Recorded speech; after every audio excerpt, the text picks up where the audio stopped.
Mike Scharfenberg, Game Plan You today, and welcome to a very special. Hold on, and welcome to a very special Thursday edition of Interview with Influencers. And happy opening day to everyone out there today. And I want to thank everyone in advance for spending part of your Thursday evening with us. With that said, speaking of special, we have a very special guest ready to join us tonight. But before we get to that, I do have a few housekeeping items. First things first is I want to thank everyone who took part in Monday's Game Plan You Sport Technology webinar, especially our three panelists, Mike Mortimer from Podium, Brad Paz from Zoptic, and then Max Montre from Sports Trace. It was an incredible conversation on performance technology. And moving forward, next Monday, same time, same place, 6 o'clock, live on LinkedIn.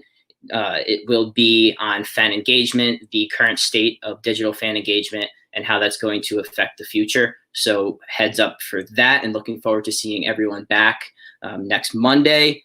Second, I just want to reiterate, as normal, this show is for all of you, for the career seekers, to the industry professionals, to the audience, and we want it to be as interactive as possible. So please, you know the drill. Comment.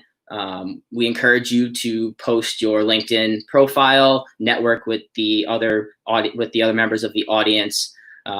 So again, thank you for that. And without further ado, let's bring out our special guest. He is a New York Yankees group sales legend. And now he's transitioned to the VP of sales for Queensboro FC. And this gentleman has played a huge role in not just my development as a professional, but in countless other young professionals out there. And I'm glad to nowadays call him a mentor and a friend. So without further ado, let's give a big virtual round of applause to PJ Davidson. PJ, how you doing? What's up, Mike? How are you? Hanging in. You know, happy opening day to you. I know it's you're in a different world now, but it's definitely still exciting. Yeah, I mean, it's good to have baseball back. It's good to have sports back in general. I'm kind of hoping for no pumped-in crowd noise. I kind of enjoy the natural element of it as a soccer guy.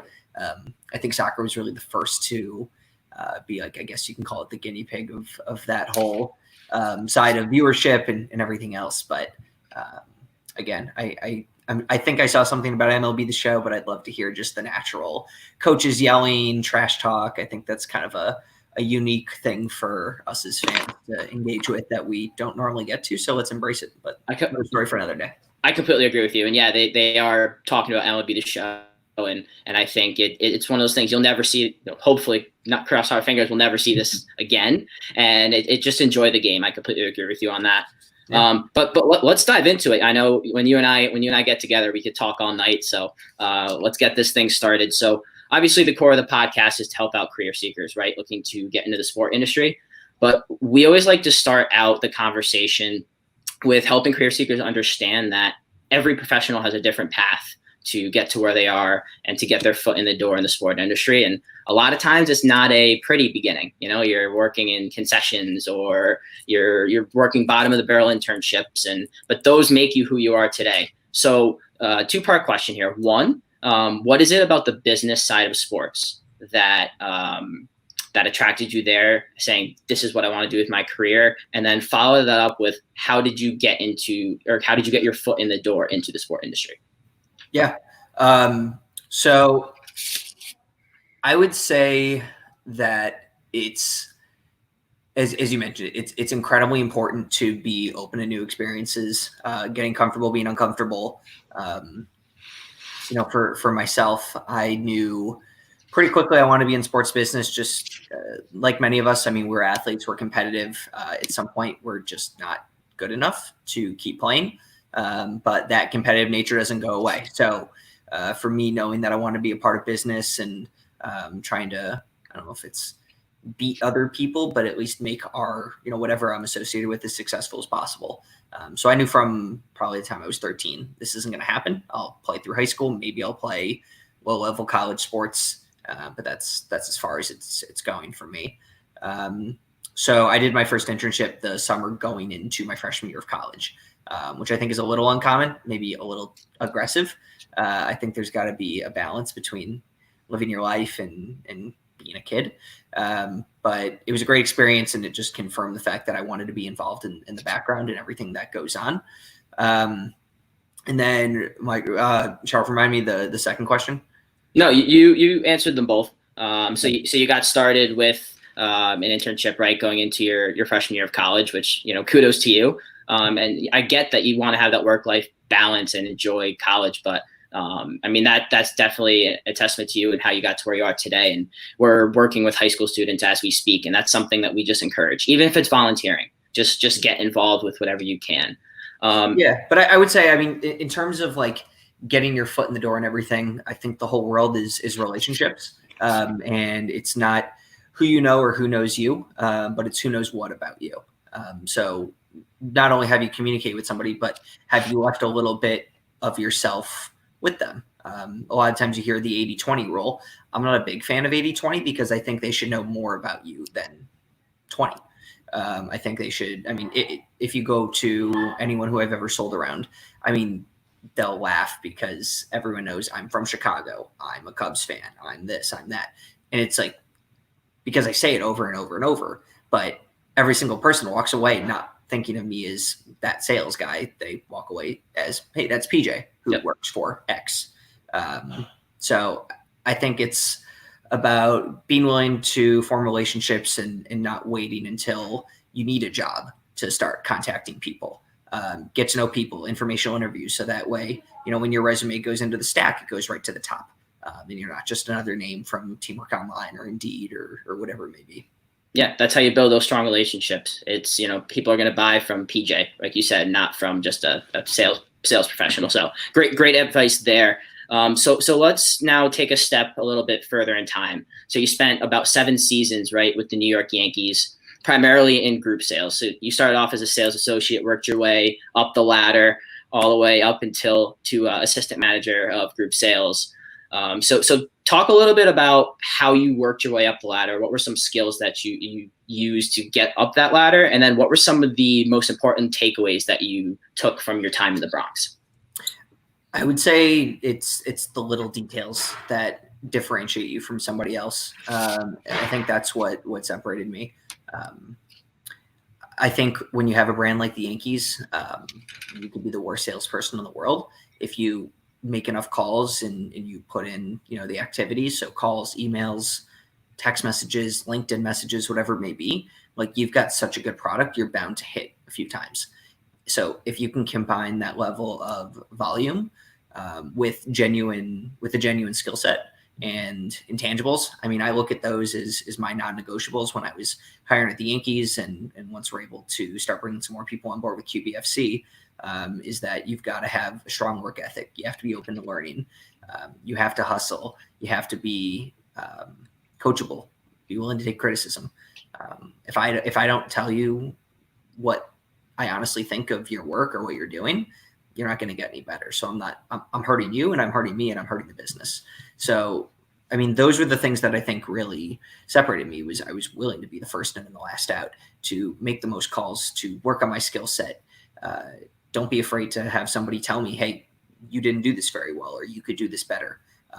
The other thing is just the willingness to go back to basics, because they're the basics for a reason. Don't start cutting corners and developing bad habits, because they'll add up. So I think ultimately all those things, chiefly relationship building and treating other people the way that you would want to be treated, both clients and superiors and people who are younger in their career. Again, just doing things the right way, treating people how you want to be treated. And I think that's ultimately how I rose within the organization. As far as I did, it's really, really tough to join the leadership team there. And my goal was, I really did look at it as, I don't want to be anybody's boss. I want to be a leader, which is super cliche.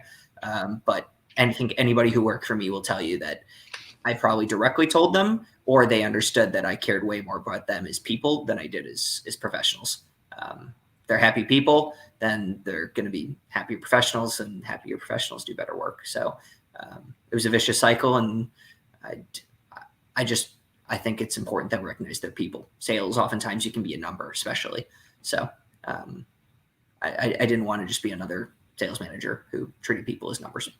No, 100%. And I think just speaking as someone who had the privilege of working for you for as short of a time as it was when you got promoted, right when I got there to the Bronx. But, like you said, I'll never forget, I was shadowing Sinelli. And, I was you guys sat next to each other and, you took the time to just give me advice, and that advice stuck with me. And, that's how right from the bat, I felt comfortable with you. And I think that rubbed off on the rest of the team and the rest of the organization. So, so now taking a step further again, so you're with, you rose up in the Yankees leadership team, you reached your goal, but it's very clear that, you're not just comfortable that you reach your goal. Like, you want to keep pushing and growing. So talk about what you're doing now with Queensboro and your transition there. Yeah, it was definitely a really big decision. But this is nothing against the Yankees. It wasn't that tough of a decision, just because I knew that I was going to get to experience something that very few people would ever get to experience in the industry, in any industry, starting a professional sports team from the ground up. I mean, we don't have anything. All the things that you expect when you walk into any company, any business, any organization, literally it's a blank canvas. So that was a really cool opportunity to get to take all the things that I really liked about my time with the organizations that I've worked for, as well as get rid of the things that I didn't like as much. So that's the process that we're going through now. We've certainly had to be flexible, given that, we are in the middle of a global pandemic, which is no surprise to anybody. But so it's all about being flexible, being willing to adapt and adjust, and not just take the normal or the status quo is, let's do things a certain way, because that's the way they've been done. It's really taking a step back and looking at it. But in terms of the actual role, so I'm the vice president of sales for Queensboro FC, which is the first professional soccer team based in Queens, New York, which we consider the world's borough. It's the biggest melting pot, arguably, in the world, of different cultures, languages, nationalities, you name it. So we feel really fortunate that we're the first to get to put a soccer team, which is the world sport, I'd like to think, in the borough there.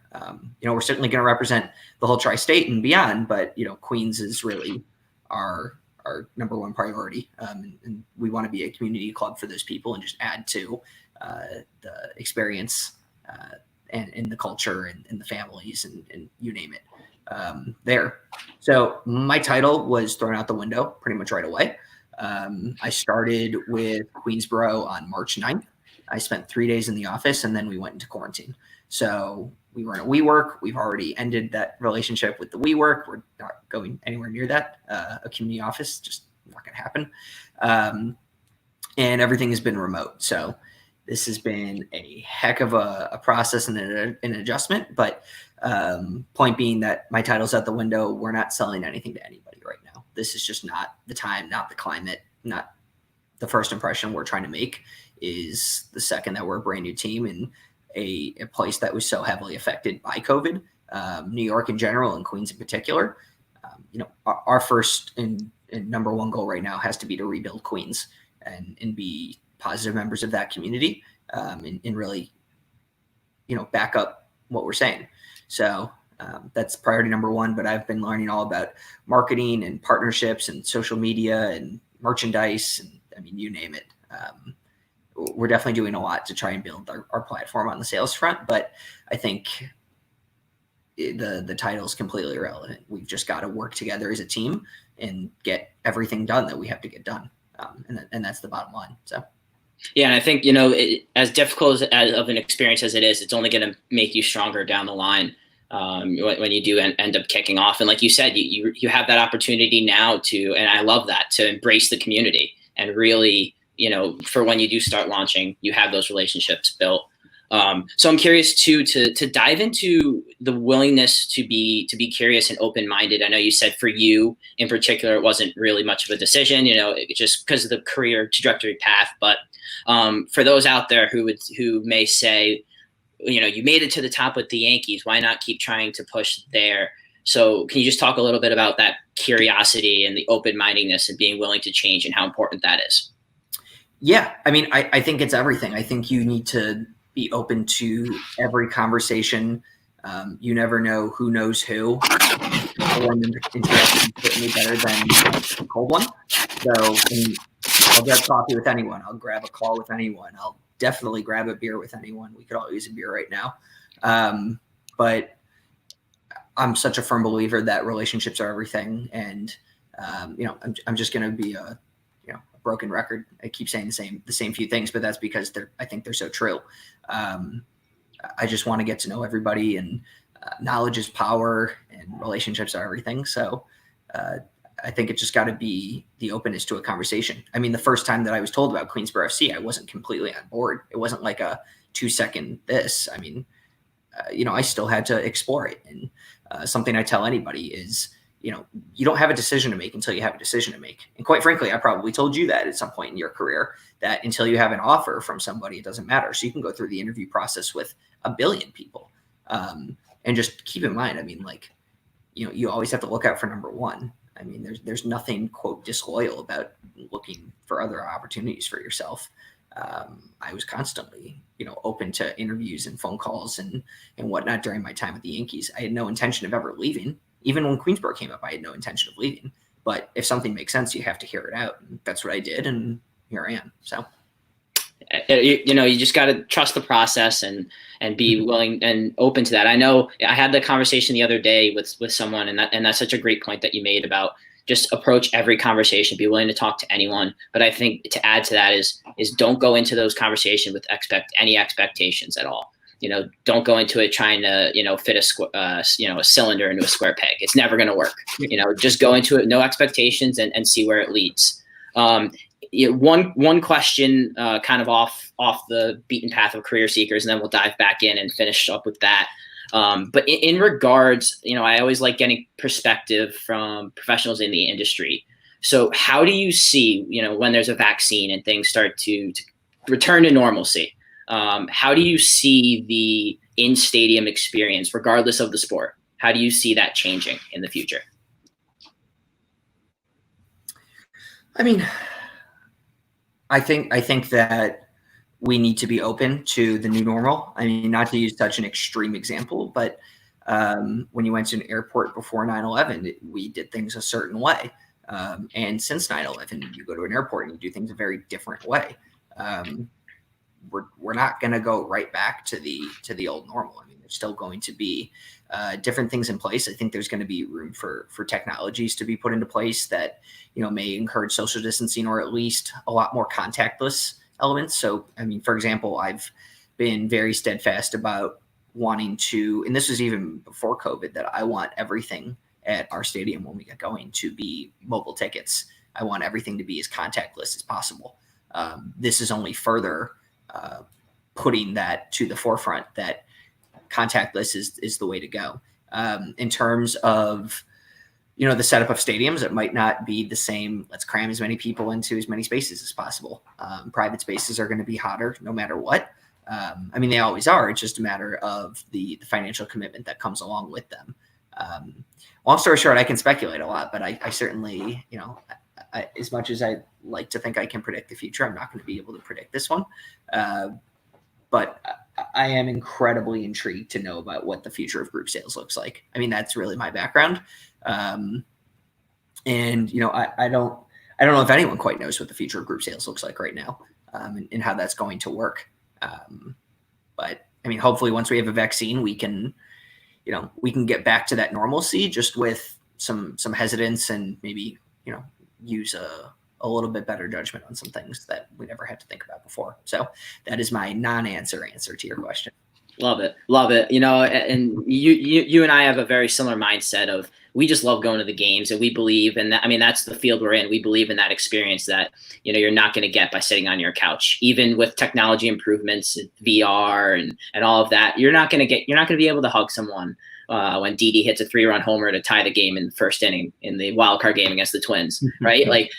I lost my voice for 2 innings on that one. That was all the way down to the cellar in the basement, all the way to the penthouse, real quick, kind of emotional roller coaster. I was up there, section 420. Section 420. It was fantastic. But one of my favorite memories. But no, you're 100% right. You're not going to be able to replace that in stadium experience, and I think that'll always have a place. We've been getting together in group gatherings, since the start of time. So, great perspective there. So, pivoting back to the career seekers now. The students that I work with and that I talk to, I stress the importance of mentors. Obviously, Rob, who couldn't make the podcast tonight, is one of my big ones. You're one of my mentors. I have so many other mentors in the industry that I can turn to. So in your opinion, what is the value, especially in the sport industry, of having those mentors by your side? I mean, I think it's just somebody who has your best interest at heart. I mean, my biggest thing is having people who want to get better and who want to learn, but be genuine about it. I think you have to be bought in to really get the most out of a mentor, because it is, while somebody is mentoring you, it's a two-way street. I mean, it's an incredibly rewarding experience. And something I say all the time is I can't teach an unwilling student.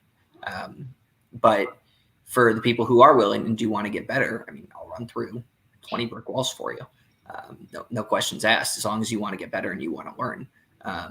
Because at the end of the day, people like yourself are the future of the industry. So, let's make sure to pay it forward. And going back to our golden rule before, just treat people how you would want to be treated. If you could go back and be that mentor to yourself, I'm sure you would appreciate it. So, pay it forward, and hopefully you'll inspire others to do the same. And I hope the work I've done with you will inspire you to do the same for, people thereafter. So again, I think it's a vicious cycle. And it just makes, not only the world and the professional world a better place, but sports business is one of the most tight-knit industries you'll find out there. So I think it really, especially in our industry, reverberates, and those people, they get known and respected for it, as long as it's genuine. I mean, it's very easy to see when someone's not genuine. So yeah, 100%. And you never know down the line. I tell them this all the time with students, like I said, that I work with, is like you said, it's a small industry, and you never know where you're going to end up. And as opposed, you never know where that person's going to end up. And if you really build those genuine relationships and put it forward, it's only going to make it better for the future. So I started my first day in the professional world was June 10th, 2013, walking into the Gate 2 lobby, which is the executive entrance at Yankee Stadium. And, my right-hand guy, my, kind of bash brother, if you will, is my boss. I mean, me and him are the two employees basically running Queensboro FC for all facts and purposes at the moment. So 7+ years later, here we are, working together, and I trust him implicitly, and vice versa. And we're kind of the yin to each other's yang, and we poke the holes that the other person, might miss, and say the things that, it's almost like if you ever had a friend you used to grow up with, if you played basketball. I mean, you play 2-on-2, and you could throw the ball just instantly, even if your friend isn't there yet, they're going to get there, just knowing like how to run a pick and roll, how to this, how to that. I mean, I remember my best friend growing up, I could throw passes with my eyes closed, just knowing him inside and out. That's the way I like to look at myself and Adam, my good friend, one of my original 6 at the Yankees, and now our chief business officer. So it's, you never know where it's going to take you. And a third member of our 6 actually was helping us with our CRM database, because he does that a little bit on the side too. So 50% of a 6-person inside sales class from 2013 is still working together, which is pretty nuts. So there you go.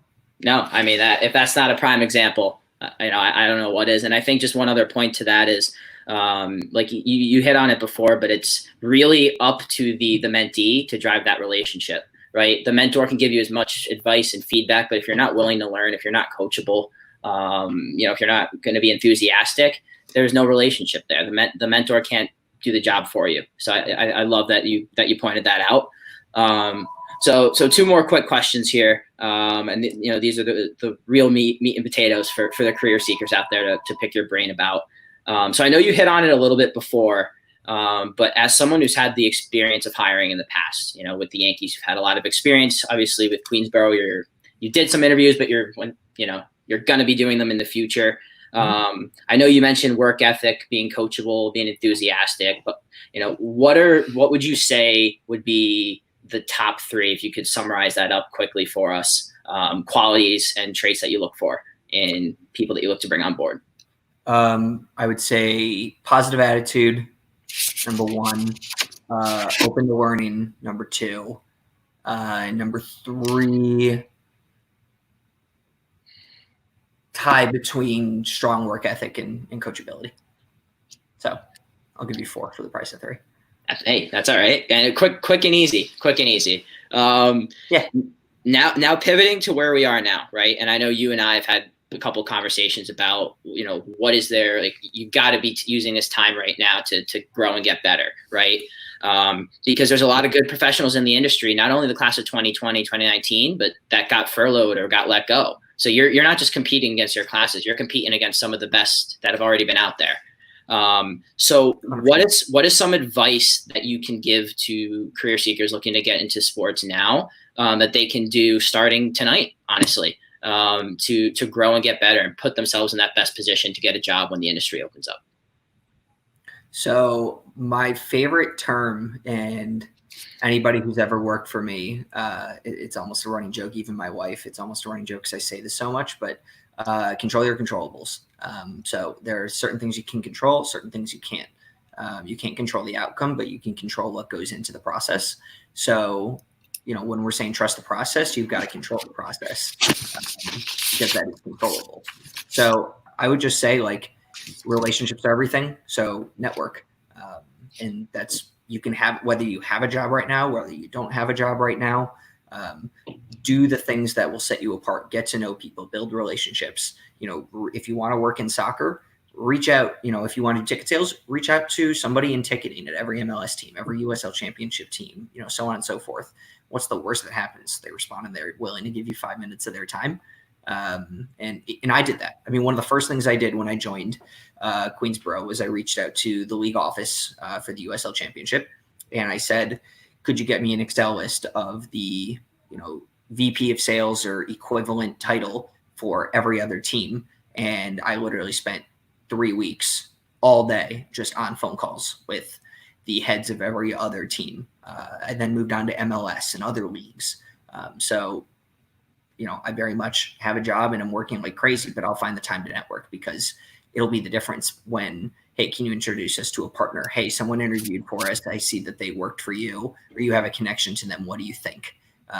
Because relationships are founded on trust, and the more relationships that you can build, and the more common ground that you can find with those people, the better off you're ultimately going to be. So that's something that I continue to work on. I have another networking call tomorrow with somebody from another professional sports team, just trying to get to know one another.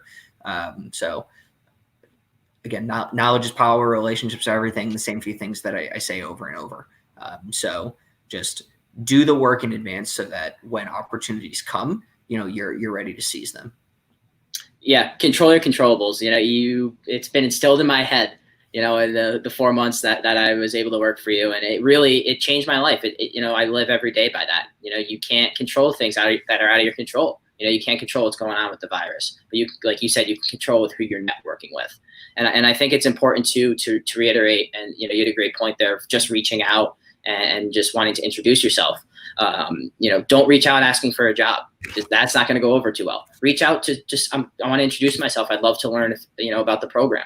Right? Because if it's a fit there, you'll know if it's a fit. So that great point there. And I think the only piece of advice that I would add, going back to the previous question for career seekers out there, if you do have the privilege of working for PJ, if he tells you to study your group sales notes, make sure you do it, because it's not a pretty sight. If you show up the next day, you won't see this friendly PJ. So word to the wise. One of the very few times I've ever yelled at anybody in my professional career. I think and I think you could speak to it too, but I think that kind of woke us all up. We're like, okay, let's go. And from there on, it was an incredible experience. So, PJ, I don't want to take too much. One thing I'll do real quick, of course, just to what you're saying about relationships, just ask people for 5 minutes of their time. They'll probably give you 30 to an hour. Don't ask them for 30 minutes of their time, or, any more than 15 minutes. Don't ask for more than 15 minutes, because I guarantee you they're going to give you a lot more than that. That's just my personal take. 100%. And just go in there, be yourself, and just show value, prove value, and that's where you're gonna, that 5 minutes will turn into 15, into 30. So so great point there. And again, thank you again for taking the time. It's always great chatting with you. Any final thoughts that you have for career seekers out there? I would just, again, if I can sum up my same few things, I almost look at myself as one of those dolls. You kind of pull the string on the back, and I say one of the same like 5 kind of phrases. But that's because I'm a big believer in going back to basics and having a good foundation. So control your controllables. Results don't lead, they follow, and they follow a good process. So control all the elements of the process that you can control, and you'll better dictate your ability to get the results that you're looking for on the back end. And then again, just network, build relationships, hit people up on cold emails and LinkedIn messages, and just ask about their path, ask about their story. Everybody's favorite subject is themselves, so let them talk about themselves a little bit. Do the extra bit of research, know where they went to school, know who they're, if they're a fan of a certain team, or, stalk their Twitter a little bit or something. Just learn a little something about somebody so that, you can show, hey, you're just not the, the random person who saw a title and did this. Like, no, this person actually did a little bit of extra research. My interviews were always non-traditional in the sense that I think that people buy from people they like. And if they like you, that is the first building block to building trust. So my interviews were usually just shooting the breeze with people. I wasn't like, tell me about your best weakness, or your best trait. What's your biggest weakness? What, if you could be any kind of food, what would you like? I hate those kinds of questions. I just want to get to know you, because if I get to know you and, you can show me some of these building blocks of sales, we'll mold you into a good salesperson, but I need to see that you have the intangibles to do so. So those are more final thoughts than you bargained for. No, they were perfect. And I think, you practice what you preach. I remember during my interview, the first group I had after lunch was you and Sinelli, and that it really kind of eased the second half of the day when you weren't pounding the typical interview questions to us. So again, thank you so much for your time. I'm sure all of our listeners got so much out of it. You guys, you have PJ. He gave you the advice to reach out on LinkedIn. You have someone who is a potential hiring manager now. So feel free to reach out to him on LinkedIn. I'm sure he'd love to have a conversation. PJ, my friend, always great catching up. I'll let you get to your Thursday evening, enjoy some baseball tonight, and we'll talk soon. Thanks, Mike. Appreciate it. Thanks everybody for watching, and wishing you guys all the best, and feel free to reach out if I can, be an asset to you in any way. Awesome. Thank you, PJ. We'll talk soon, man. Yep. Thank you.